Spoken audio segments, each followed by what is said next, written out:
You now stand charged with another burglary of a motor vehicle. So they now have you on 2 charges of burglary of motor vehicle. I'm telling you that I'm going to do everything in my power to protect my public. I don't care how old you are. I don't care how young you are. You go out there, you start acting a fool. It's not going to go well for you. Do you understand? I just set someone's bond now at nearly $30,000 because they're out there running amok. Don't do it. I'm going to test you 50 days from today. If I find that you continue to use, it's not going to go well for you. Do you understand? We need to do probable cause on the new BMV because we haven't done it. So do you mind? On the new case, Is that failure to ID? no. So there is a failure to ID. There's one BMV, and I guess later on in the day goes out and allegedly has another BMV. Yes, Your Honor. Okay. On April 7th, 2025, law enforcement officers were dispatched to a burglary call in Harris County, Texas, and met with the complaining witness, who stated that around 6 a.m. he heard his car alarm going off and observed 2 males wearing all black making entry into his vehicle. Another law enforcement officer that was dispatched to that location observed 2 males matching the description in the same area, and the defendant had complaining witness's key fob on his person that was in the middle console of the vehicle. I believe when they broke it. So that's how they put him, because he's got someone else's key fob. Yes, Your Honor. Okay. Then he was identified by mobile AFIS. I think I need to get attached to that third one. We'll attach you to it now. Yeah. So do you want to file I guess another one because he has a new case? Your The Honor. one in Fort 16? Yeah. Or I guess we need to get it over here. You want to do a transfer? Okay. Yeah. You want to? That's what I was gonna say. On mine, it was still showing. Yes. I don't want you out in the middle of the night. I'm going to put a monitor on your ankle so I know where you are at all times. I don't want you to have any contact with the complaining witnesses in this case, and I don't want you to go anywhere where they live. You pick up a 4th case, I'm going to go haywire. Do you understand? What are you doing with yourself these days? No, I'm gonna finish school and I'll think about joining military. Not why you have all these cases open. Did you not get enough sleep last night? Not really.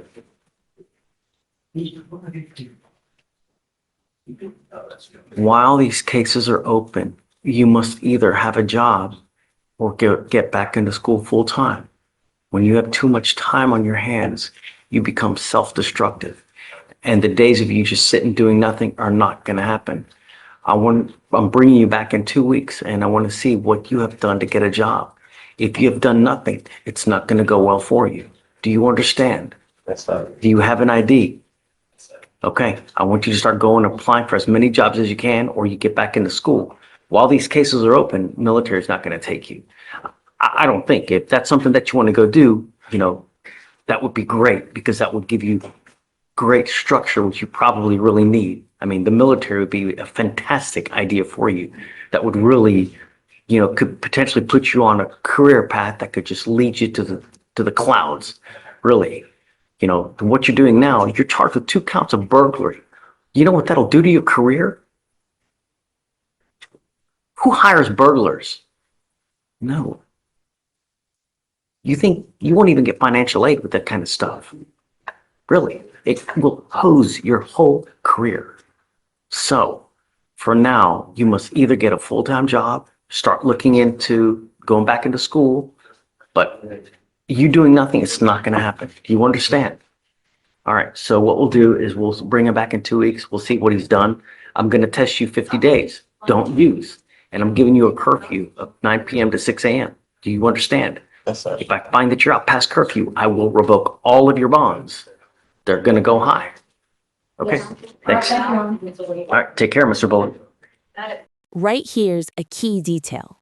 The key fob found on him links him directly to the vehicle. In burglary cases, physical possession of stolen property is one of the strongest forms of probable cause. This is the moment the case basically locks in against him.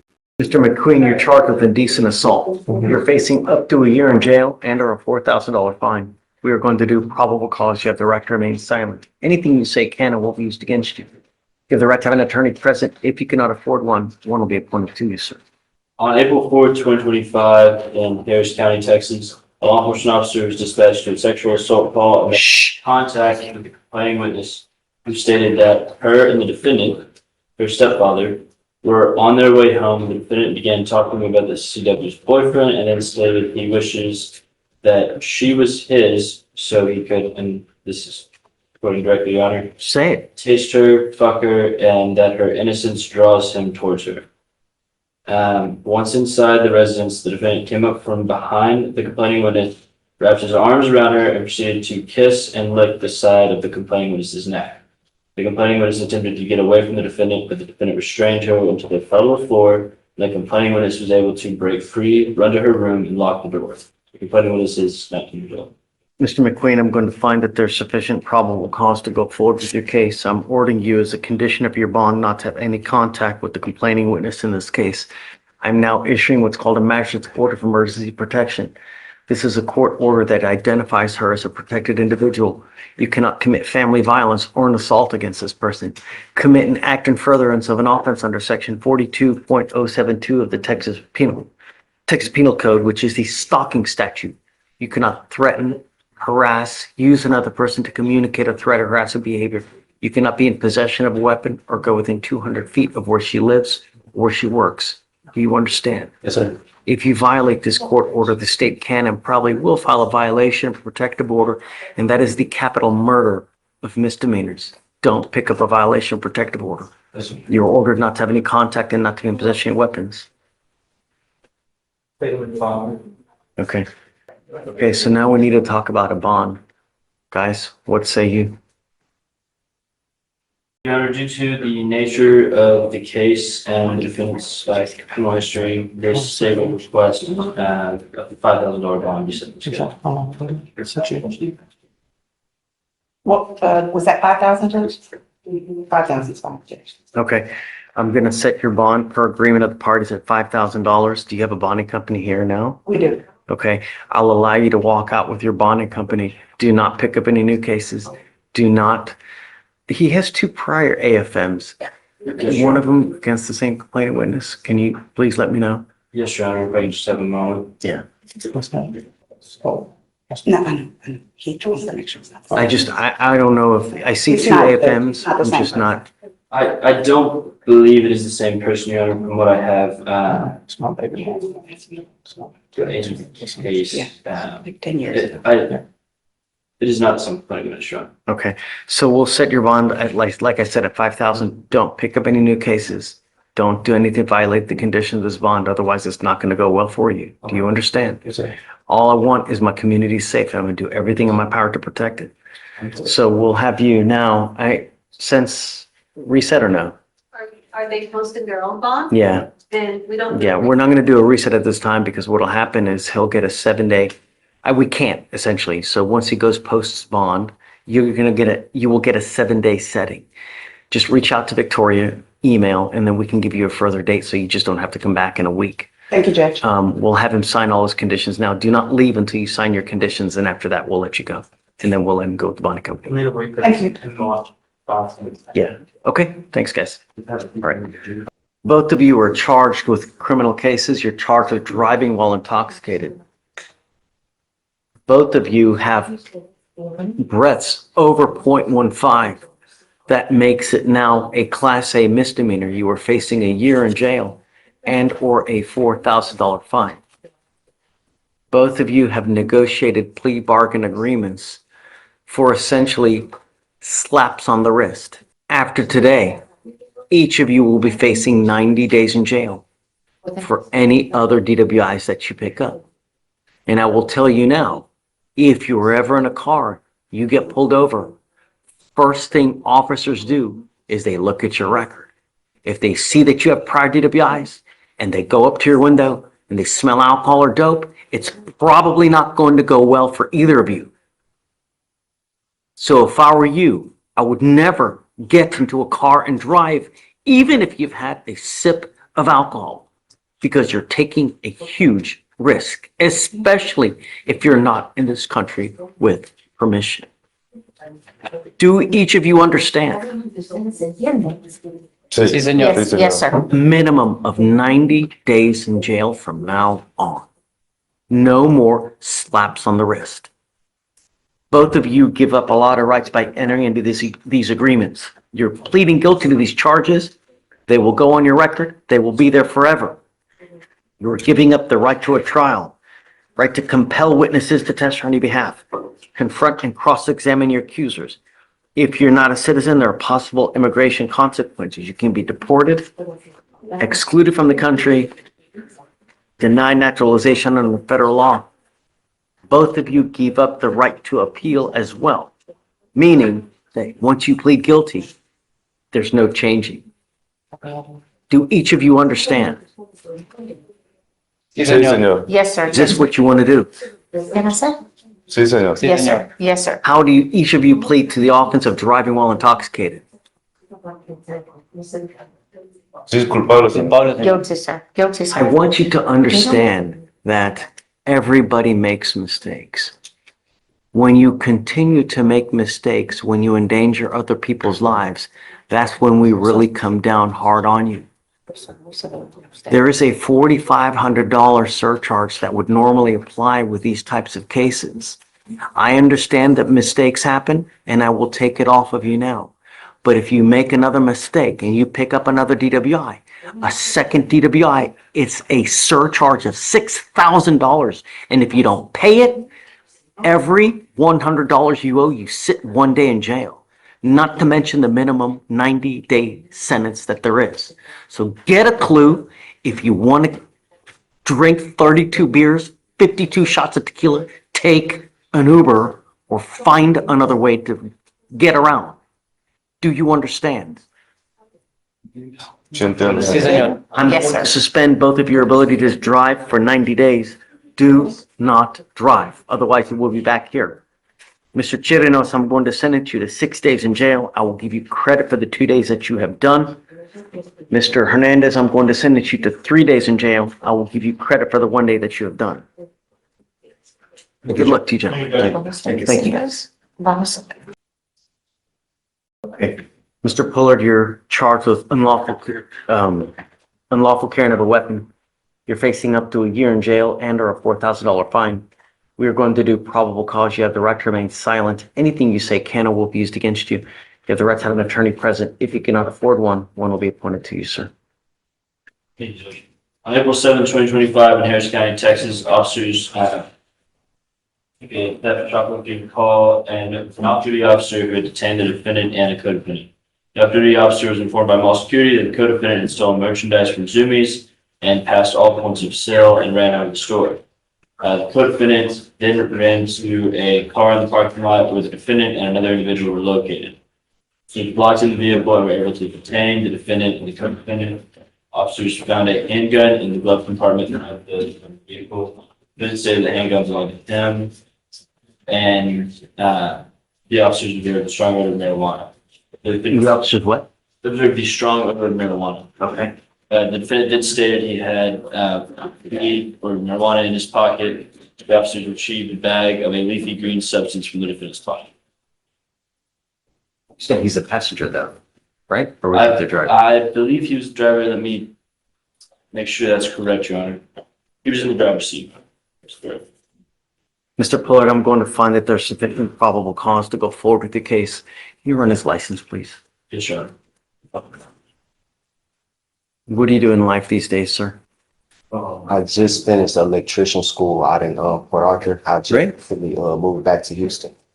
Did you get your license or no? Only thing I have from there, the school was like a OSHA 10 certification, but and basic training of electrician, but it's more classes I have to take to Get get on it, doggone it. What are you waiting for? You know?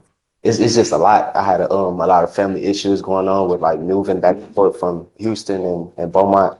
Where I was staying at in Beaumont, our house, during the storm, it messed up, but I was only staying out there because of the school. But now our house is getting Are repaired. you living here in Houston now? Okay. I'm going to appoint your lawyer today, Mr. Pollard. I don't want you to get in any more trouble, and I don't want you to use. You're not to be in possession of weapons. I'm going to test you 50 days from today. If I find that you're using, it's not going to go well for you. You understand? I don't want you hanging out with the co-defendant in this case as well. You know, it just, you're on a fast track to nowhere. You have the opportunity to get a really good job. Electricians can make, I mean, a killing if you do it well and you get on it young while you're now. But I'm telling you, this is not a good way to start. Do you understand?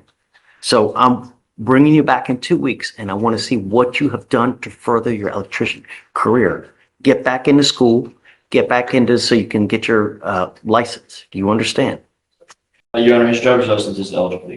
Great. You may drive as long as you have liability insurance as well. You cannot drive unless you have car insurance. You understand? I'm making that a condition of your bond as well. Okay, so to test in 50 days, no alcohol, no illegal drugs, and back in 2 weeks to see what he's done for school or work. Okay? All right, I'm going to appoint your lawyer today. You're going to sign a reset with Victoria. You'll meet with Anthony for pretrial services, and then we'll have you take your seat in the jury box. Please. This way. Good morning, Mr. Williams. Sir, you're charged with assault of a family member. You're facing up to a year in jail and or a $4,000 fine. We are going to do probable cause. You have the right to remain silent. Anything you say can or will be used against you. You have the right to have an attorney present. If you cannot afford one will be appointed to you, sir. Okay. Thank you, Judge. On December 2025 in Harris County, Texas, officers were dispatched to service. Officers made contact with the defendant who had blood on his face near his beard and lips and denied that anything was happening. The officers then met with the complaining witness who had a large wound on the bridge of her nose and was still bleeding. Officers also observed blood on the hood of the car. The complaining witness stated that the defendant is her boyfriend who had come home and started asking her, "Where is the other guy at?" And then proceeded to punch the complaining witness in the face, causing bleeding. Yes, Your Honor. Okay. All right, sir, I'm going to find that there's sufficient probable cause to go forward with your case. There's a protective order that has been issued in this case. Get to know it. If you do something to violate the protective order, the state can and probably will file a violation of protective order. It's one of the worst cases you can pick up. At this point, do we know whether she wants to have contact with him or not?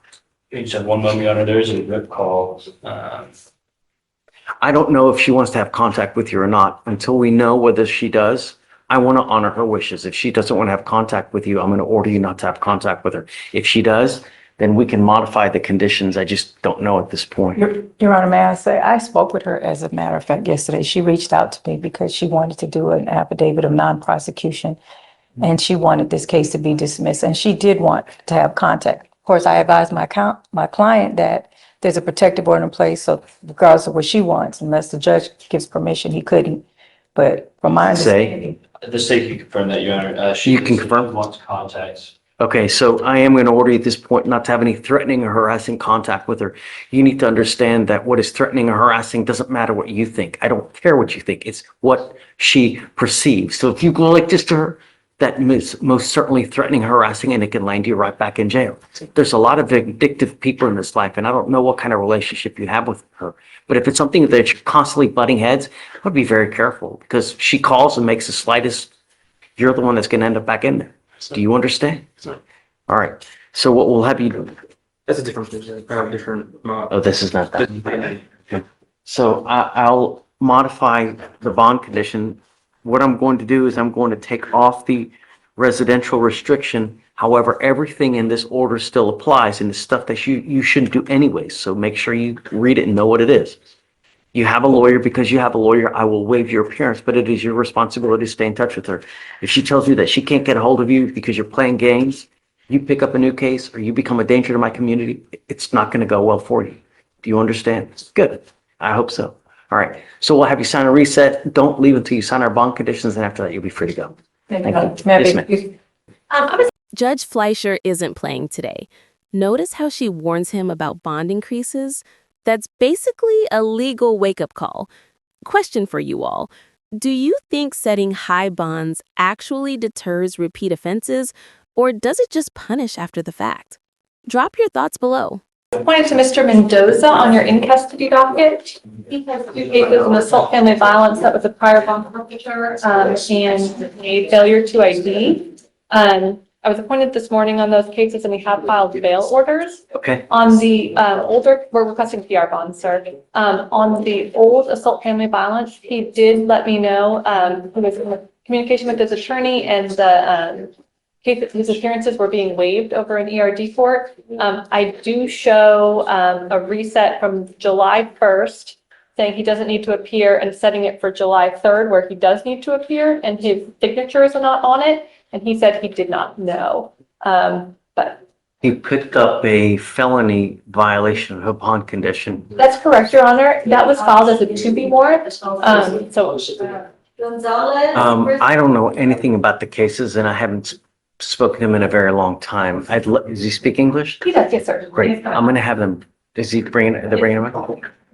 He has not made bond on the felony case, so. That's correct. Good morning, Mr. Mendoza. One time. Sir, you're charged with 2 cases with us. You were charged with assault of a family member. You're now also charged with failure to identify oneself to a peace officer while being a fugitive from justice. That allegation kicks it up to a Class A, so you're also facing a year in jail and or a $4,000 fine. This case the assault is a year old. I have no idea what is going on with it, so I'm gonna have you refresh my memory real quick. What happened, please? On the AFM? Please. On all 3. So on the AFM, which is the original charge, on April 6, 2024, officers spoke with a complainant witness who stated she was involved in a physical altercation with the defendant after the defendant became upset with her over food and struck her several times with a closed fist in the nose and mouth, causing her pain and visible injury. Officer observed the complainant witness to have a swollen bottom lip with a small laceration, and she was holding a bloody towel that she used for her nose.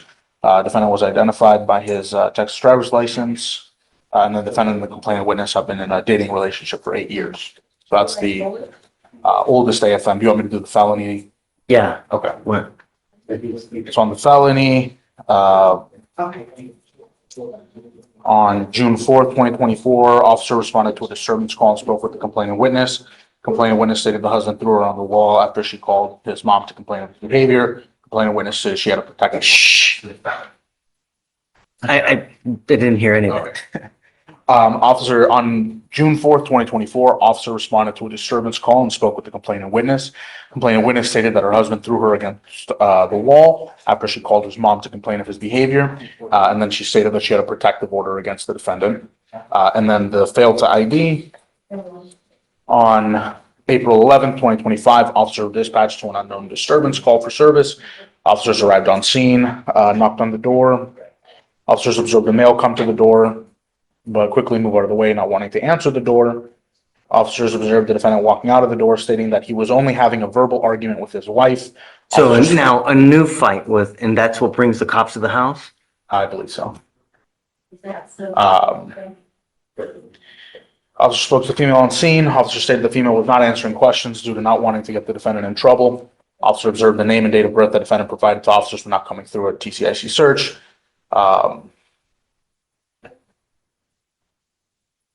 Officers advised the defendant that if he does not have proper name and date of birth, he'll be charged with failure to identify. The defendant then confessed and provided his real name and date of birth. The defendant stated he did not want to go to jail for a warrant that he had. And then the officer observed that he had a felony and misdemeanor warrant. The reason you speak English, right? Yes, sir. The reason I'm trying to figure what's going on is because she's asking me to give you a PR bond, but we've given you bond after bond after bond. You've been in flight status for about nearly a year. And now when the cops come to try to talk to you, you try to evade again. You know what I mean? Are we just going to continue to give you chance after chance? You continue to you just don't give a shice about bond conditions, man. Really? I mean, I get it that he may have not signed it or whatnot, but you can't just be out of sight, out of mind for an entire year and expect good things to happen. So, I mean, really, we've given you PR bond after PR bond. It would just, at some point, I have to say when, so that we mean business. There's no more revolving doors, really. On the original AFM, it looks like they did do a RIP call. The complainant advised that the reason that she had a bloody nose is because she does drugs and was doing cocaine. He did have the PR bond. The VPO was a 2B warrant, so he wasn't given bond and didn't come on that one. Yeah, but he had a warrant out for both. Apparently knew about them. So Well, it didn't say that he knew about the felony warrant. Well, I don't know, but Worn out. But you can't make believe that he knew. I mean, I can, if you want a bond reduction, I'm willing to give you a bond reduction. I'm not gonna give you another PR bond, dude. Really, I'm just, no more PR bonds. And you know, you've got these cases out. Just, you can't out of sight, out of mind. And the only reason you're here now is because you got into another damn argument.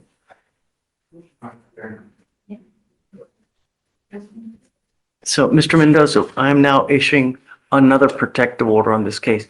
And I want you to understand that the Texas Constitution does not allow me, but in extremely limited circumstances, to have a hearing to hold someone at zero bond. This is now one of those cases. If you continue to violate protective orders, we can have a hearing to hold you at no bond. Do you understand? I don't want you to have contact with this person.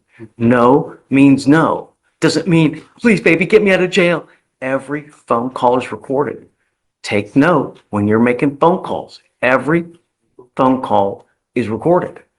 Do you understand? Yes, sir. I'm not asking for much. All I want are my streets to be safe. And if you can, Yes, sir. just don't have any contact, don't have any weapons, and that's it. Sir.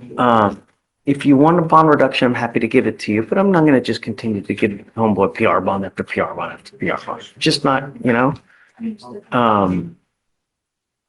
Would the court be willing to reduce the bonds to $1,000? I'll cut it in half. So on the assault, 2,500.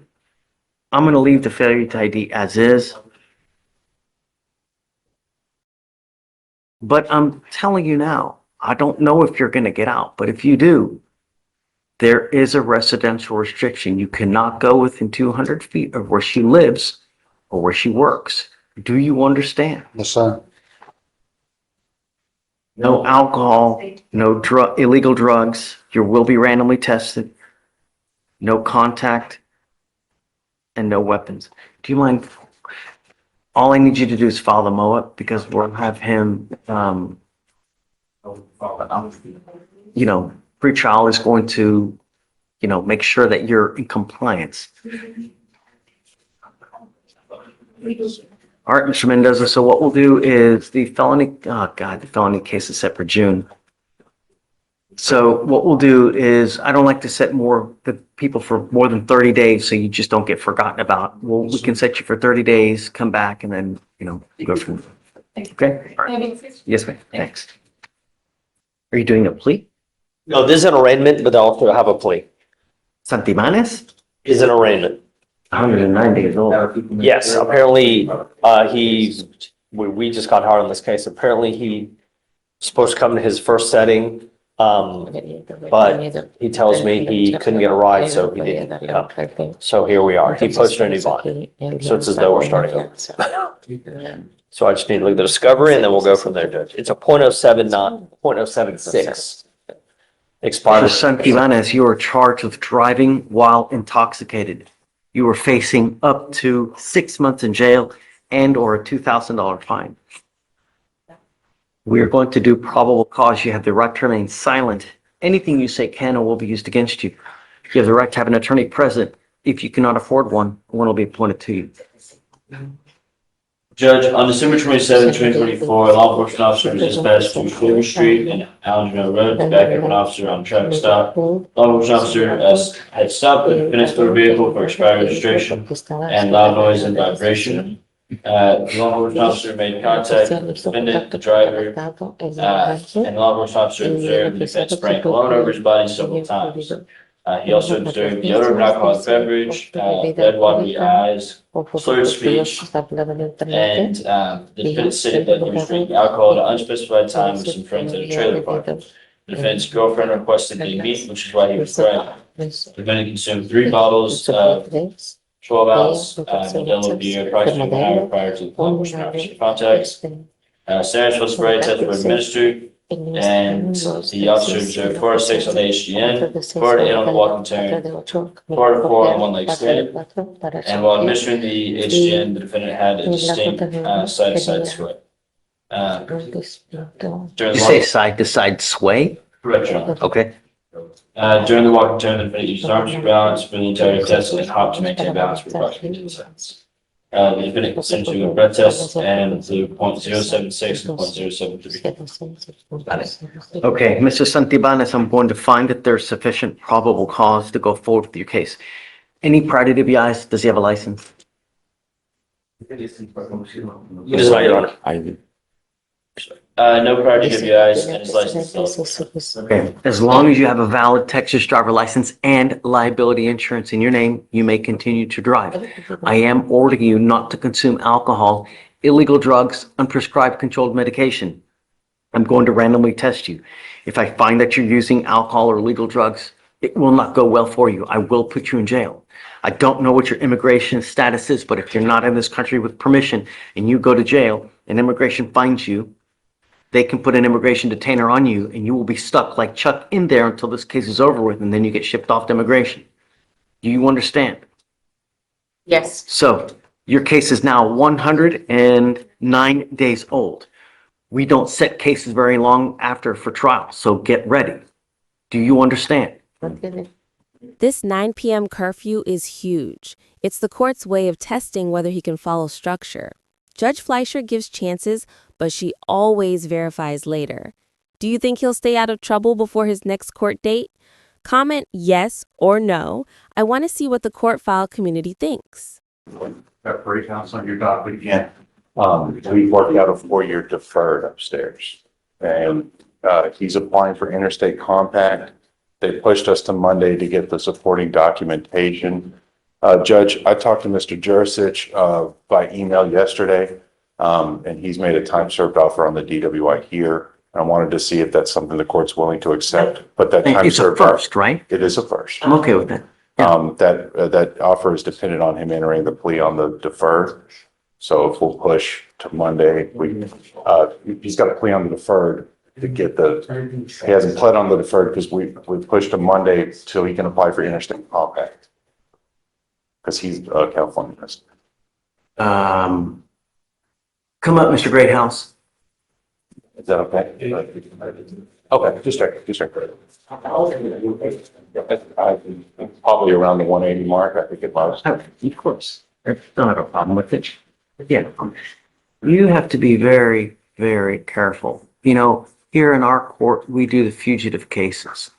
So I handle all the cases here where someone gets arrested in Harris County for an open warrant they may have in any other state, Wyoming, Delaware, California, Oklahoma. If you have a warrant that originates in another state and you're arrested here in Harris County, I handle all those cases. One of the cases that is most difficult and frustrating to deal with are the interstate compact cases. And she's shaking her head over there because it really is. She's our fugitive prosecutor. Because if you do something to violate conditions where they have to issue an interstate compact warrant and you end up in jail, you will sit there for months on end waiting for anything to resolve, waiting for the interstate compact people to do whatever they need to do to resolve cases. So if you are getting on this deferred upstairs, which is a very serious deferred, right? And you violate conditions and they have to issue a warrant, you could be months upon months sitting in jail. So the only thing I'm trying to tell you is take it seriously. Don't take it as a joke. Everything is done on timing, so you got to do stuff on time. Don't take off. It's the worst thing that you could possibly do when you're on a deferred. Just do what you're supposed to do, and everything ends up well. When you don't, on these interstate compact cases, it's a complete nightmare. You want Monday? Yeah, please. Absolutely. Okay, so we'll push you off Monday, and then we'll see you then. Okay. This is on Helsinki. Al-Salkini. Yes, Your Honor. That's the only issue we may run into. Your Honor, we have reached a resolution in this matter. The state has made another offer, which my client is interested in. However, I'm taking into consideration the language barrier here. I'm not sure, but I have to But I have double a check. translator. No, I'm saying, he understands that an offer is a BIP class. The thing is, I'm trying to see if the BIP class is offered in Arabic. That may be the only thing. It's an online. Yes, I'm quite sure they can. Hold on. Yeah. It's an online bid class? Yes, sir. I haven't seen one, so I didn't want that to be an I issue say when it comes to something? timeliness. I usually have experience on these courses. Usually they provide an interpreter, Okay, they'll even provide for one. even for the classes. Okay. Is that something we have to request prior to? Yes, yeah, Okay, okay, for each class. okay. I'm sorry to just interrupt. I was That's just okay. sharing my That's all right. experience. Okay. Because most of them I've seen are English or Spanish, but I didn't know if that would be, Arabic and French too. okay. So how are we gonna get that done? I mean, his case is 227 days old. I'm gonna give you guys a couple weeks to get it done. Yes, we can figure it out. I'll figure it out. And then I'm gonna tell him I'm setting his case for trial. 'Cause it's- I'll figure it out. So- If she gave a possible alternative as far as getting an interpreter in to assist with the course, so I can. Mr. Al-Salkini, come up. I didn't know that was out there, an option. Okay, guys, I'm gonna have a translator interpret, so please keep quiet. Okay, Ms. Kuja, thank you for coming. Will you raise your right hand?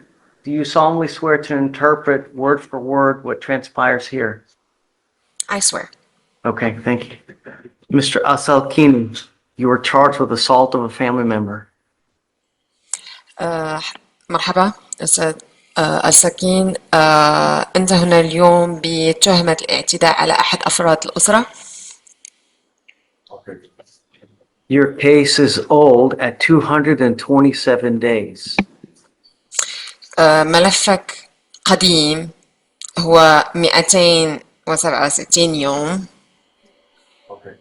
It appears that you have worked out a plea bargain agreement that you wish to accept. حضرتك اتفقت على إدانة اللي ناقشت إدانة واتفقت عليها، حابب تتفق على هذه الإدانة؟ No. Yes. Due to the age of the case, I'm giving you 2 weeks to complete this class. بما إنه الملف قديم راح أعطي حضرتك أسبوعين من شان تخلص الحصص. If it is not complete, your case will be set for trial. إذا ما تم انتهاء أو استكفاء الحصص بأسبوعين فراح أرسل ملفك للمحاكمة. Okay, so we'll give you whatever date you want, and then we'll see you in 2 weeks. Yes, sir. Okay. Thank you. All right. Happy Good luck, sir. holidays. Thank you so much. We are approaching on Mr. Cassius Bond. He's in custody, fugitive case. Bond? Bond. Bond wants a bond? No, he does not. He signed a waiver. We're approaching to see if you want to admonish him, which I think he would need. So what's the problem? What happened? Because I can't look at anything. Nothing's So, working. Judge, he has cases from Tennessee. I'm not sure that's what you're asking, but he hadn't signed a waiver yet. We just got that Okay, signed. so yeah, do you mind bringing up Mr. Bond? All right, so theft of property, identity theft times 10. Yes. Fraudulent use of a debit card, 60,000 to 250,000. Wow. And he's on deferred for burglary of a habitation. That I believe he just took. Yeah, he just. Oh, yeah, yeah. And he wasn't aware that he had a hold whenever he took that offer. Good morning, Mr. Bond. Good morning. Shh. So the reason I'm bringing you out now is you need to make a decision on what you would like to do. You are wanted out of the state of Tennessee, specifically the county of Rutherford, for theft of property, 60,000 to 250,000, identity theft times 10, fraudulent use of a debit card from 60,000 to 250,000. You're wanted for those whole host of charges. There are 2 things that you can do. Well, specifically 3 things. So they want you. You can either waive extradition. If you waive extradition, we give Tennessee 14 days to come get you. If they don't come get you within the 14 days, Harris County releases you. If that happens, that warrant will always remain in effect. And it will always remain in effect until you go back to Tennessee and take care of it. The problem is if you don't, at some point, it's going to hose you because you just entered into a deferred upstairs on a Berg hab. So if you are in the middle of your deferred upstairs and then all of a sudden you get taken there and you spend 2 years there, you're going to get hosed on this probation here. So the idea is that you try to take care of everything now while you're still have the understanding of upstairs. Do you understand? Yes, sir. The other thing that you can do is you're going to request a bond, but I don't know if I'm going to give you a bond, you know. The other thing is you can fight extradition by saying, you know, hey, it's not me, they got the wrong person. So what I can do is I can, you know, put you back now, have you talk to the lawyer that we've appointed you to see what you want to do. Okay? Do you have any questions? Yes, sir. Okay, I guess let me know what you want to do and we'll go from there. Yeah, okay, thanks. Morning, Judge. Hi. I'm here on an off-docket matter. It's a request to amend bond conditions that is unopposed by the DA's office. My client, I guess we'll give the case number. What's the cost number? It's 2553235. Is this on Miss Iwoma? Yes, it is, Your Honor. Okay. Situation is that her husband has been given a promotion, and in late May, I think May the 27th, 26th, is being transferred to Blythewood. Blythewood, South Carolina, which is near Columbia, South Carolina. Okay.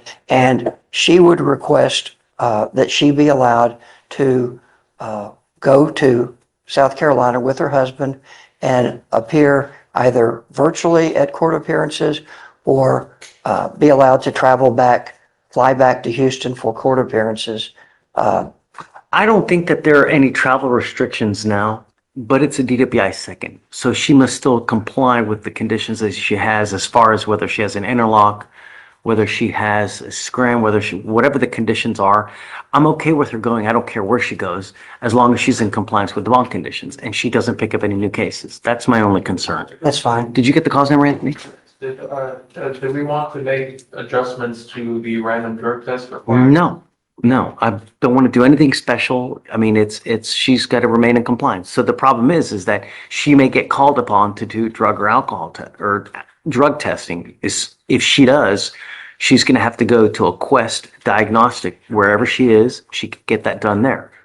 I will not accept Punka City, a better drug test, because I want a reputable lab that's ASCLD certified, and I know that's not something where you can just buy a result. And I think that Quest is, pretty reputable. So if she gets called upon to do a drug test, she needs to go to a Quest, and it's on her to get it to you guys, to get it to us, so we know. She's still going to have to come down. Does she have an interlock or does she have a scram? Well, she's still going to have to come down to get it calibrated. Okay.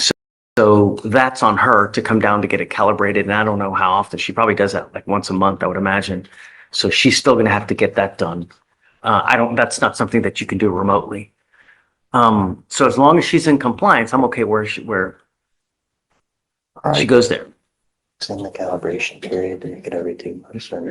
Could you extend the calibration to every 60 days rather than every 30? Because then I don't know if she's like out there and it'll take a while for me to, because I mean, theoretically, I'll extend it to 60 days. It's going to get her time to get over here. It takes me at least a couple weeks to get it. So if she drinks on that day, I'll get the violation in 90 days. And then it just, Sure. yeah. So the thing is I can't show you guys favorable treatment that I wouldn't show to anybody else. All right. I want to be fair to every single person. Everybody gets treated the right way. So they're the same way. So I'm not saying no, but you just have to comply with the conditions. Okay. It may be more arduous because you're going there, but hey, that's the cost of doing business. Can she, when her court's appearance is set, she needs to, I'm sorry? Your appearance is waived. Oh, okay, perfect. We waive everybody's appearance. As long as you're in compliance, we may never even see you. Well, this is a second, so it's definitely, at some point we're going to see her. All right, got it. Done. All right, well, that's all we have, Judge. Thank you for your time.